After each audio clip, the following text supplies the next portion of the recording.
はいどうも皆さんこんにちは。今回は壬申の乱についてお話ししていきます。この壬申の乱、飛鳥時代に起きた古代最大の内乱と言われており、戦った人物は大友の王子と大天の王子です。この戦いに勝利したのは大天の王子。戦いが終わった後に大天の王子が即位して天武天皇となり、天武天皇の子孫によって奈良時代までの歴史が作られていきます。それではいよいよ壬申の乱のお話を進めていくのですが、まず戦った人物である大友の王子と大天の王子が誰なのかということがわからないと話になりません。ということでまずは大友の王子と大天の王子についてお話ししていきましょう。壬申の乱に勝利した大天の王子、彼は天智天皇の弟で、壬申の乱に敗北した大友の王子、彼は天智天皇の息子でした。つまり2人は甥と叔父の関係にあたります。天智天皇についてはこれまでにお話ししていますので、そちらをご覧ください。そんな2人がなぜ戦うことになったのかというと、天智天皇の後継者争いでした。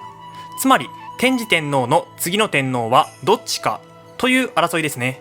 現代の感覚で言うと、天皇の息子である大友の王子が継ぐのが普通のように感じますが、この頃の皇位継承は今と違い、皇族の中の有力者が継ぐということが当時の感覚でした。つまり大天の王子にも皇位継承の可能性は十分にあったということですね。さて、冒頭でお話しした通り、最終的に壬申の乱は大天の王子の勝利で終わります。勝った方が正義という言葉があるように、歴史というのは勝者によって作られていくものなので、この場合大天の王子の主張によって歴史は作られていくことになります。敗者である大友の王子にもいろいろと主張はあったでしょうけれど、死んでしまっているのでそれは残っていません。死人に口なしということですね。そういったこともあり、これから話していく話は大天の王子よりの話になっています。それを理解した上で聞いてください。さて、壬申の乱の始まりは672年に天智天皇が崩御したことから始まります。死の間際、天智天皇は弟の大天の王子を病床に招こうと考えて、蘇我康麻呂という人物を使者として大天の王子に送りました。しかし部屋へ入る前に蘇我康麻呂が、言葉に用心した方がいいと大天の王子に忠告したんです。これを聞いた大天の王子は、何か裏があると感じながら恐る恐る部屋へと入っていきました。そこで天智天皇は、私はもう長くない、あとはお前に託すと言って大天の王子を次の後継者にしようとしました。しかしこれには裏があり、天智天皇の本心は息子の大友の王子を後継者にしたいというものだったんです。天智天皇はわざと大天の王子にいい話を持ちかけることで大天の王子を試したということですね。何か裏があると感じていた大天の王子はこれを察知して天智天皇の後継者を辞退します。もしもここで大天の王子が皇位を継ぐと言っていたら、大天の王子は殺されていたかもしれません。さらに大天の王子は天智天皇の皇后である大和姫の大君を即位させ、大友の王子に政治を取らせるのがいいでしょうと進言し、自分は出家しますと言って頭を丸めてしまいます。こうして自分は皇位に興味がないというアピールをした大天の王子は、わずかな使者とともに大津宮を後にして寒い冬の中、吉野へと向かっていくのでした。見送りとしてついてきていた蘇我赤絵は、虎に翼をつけて話すようなものだと、この先のことを不安に思ったと言われています。その数日後、天智天皇は崩御するんです。こうして大津宮には大友の王子、吉野には大天の王子という状況になります。大友の王子は崩御した天智天皇のお墓を作るために人々を集め、山科にお墓を作らせていきました。しかし気が気でないのは大天の王子です。大天の王子から見ると、大友の王子が人々を集めているのは軍勢を集めているようにも見えます。さらに近江から吉野の間の道に物見を設置されたので、疑惑は確信へと変わっていきます。何もしないと滅ぼされてしまう、そう考えた大天の王子はついに兵を挙げるのです。壬申の乱の始まりです。大天の王子は美濃国、現在の岐阜県あたりに領地を持っていましたので、そこを拠点に大友の王子と戦っていく計画を立てていきます。地図で見るとこのような位置関係ですね。つまり大天の王子はまず最初に自分の領地まで移動していかないといけません。まず最初に大天の王子は村国のおよりという人物らを美濃国へと派遣。与えられた使命は美濃国周辺で兵を集めること、その兵を使って不破の道を封鎖することでした。不破の道というのは後に関ヶ原の戦いが起きる場所にあった道です。ここには大天王子が兵たちに桃を配ったという伝説が残っている桃配山という山が残っています。ここを封鎖することで大友王子側との情報を遮断したのですね。こうして先発隊として村国のお頼を美濃に派遣した後に、大天王子は吉野を脱出することになります。その際にできれば馬を使いたいと思った大天王子は飛鳥へと使者を使わせて馬を使わせてほしいと頼みます。しかし馬を貸してくれることはありませんでした。つまり飛鳥は大友王子側についていたのです。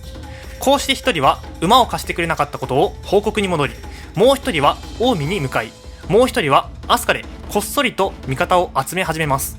近江に向かった人は何をしに行ったかというと、まだ近江に残っていた大天王子の息子たちに挙兵を知らせ合流を促しに行ったのでした。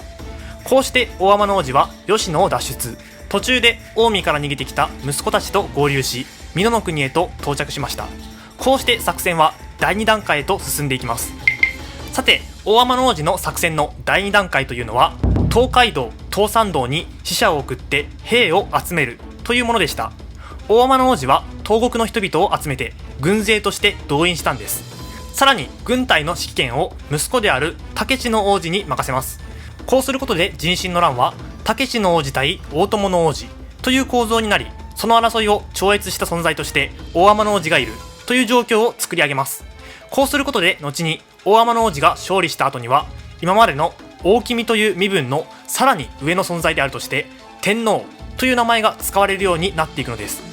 さて、この壬申の乱の戦況を大きく左右したのが飛鳥の存在でした。というのも飛鳥を大友王子が抑えていた場合は大天王子は二正面作戦を強いられることになり、飛鳥を大天王子が抑えていた場合は大友王子が二正面作戦を強いられることになるからです。そういったこともあって飛鳥は双方にとって重要な場所だったので、両軍による飛鳥争奪戦が行われていきます。先ほどお話した通り、この時の飛鳥は大友王子側についていましたが、大天王子の軍勢による奇襲作戦により飛鳥は大天王子が抑えることになりました。この奇襲作戦で活躍したのが大友の父兄という人物だったので、彼が飛鳥方面の将軍に任命されました。つまり南の大友の父兄と東の村国のお頼により近江を挟み撃ちにするという作戦です。先ほど言った通り飛鳥は大友王子にとっても重要な場所だったので、なんとか取り返そうとするんですが、大友の父兄の活躍や運が味方したことにより大友王子は飛鳥を取り返すことができませんでした。こうして飛鳥を抑えたことを確認した村国のお頼はついに大津宮へと兵を進めるんです。大友王子の軍勢も必死の抵抗を続けていきますが、村国のお頼は連戦連勝、ついに瀬田橋へと迫ります。この瀬田橋での戦いが壬申の乱で最も激しい戦いだったと言われており、追い詰められた大友王子に後はないので、大友王子自ら戦線に立つほどの総力戦となっています。大友王子は瀬田橋を渡らせないようにと橋板を外して待ち伏せをしていました。大天王子側の軍勢は何度も突入しましたが、雨のように降り注ぐ矢に当たって死んでいったり、橋から落ちて溺死したりという状況が続きます。そこに現れたのが大木田の君若見という人物で、彼が雄たけびを上げながら橋の上を突撃、矢が当たってもお構いなしで突き進み、ついに橋を渡りきりました。これをきっかけとして若見に続けと言わんばかりに大天王子側の軍勢が突撃、大友王子側の軍勢もなんとか立て直そうとしますが、奮戦虚しく敗退していきました。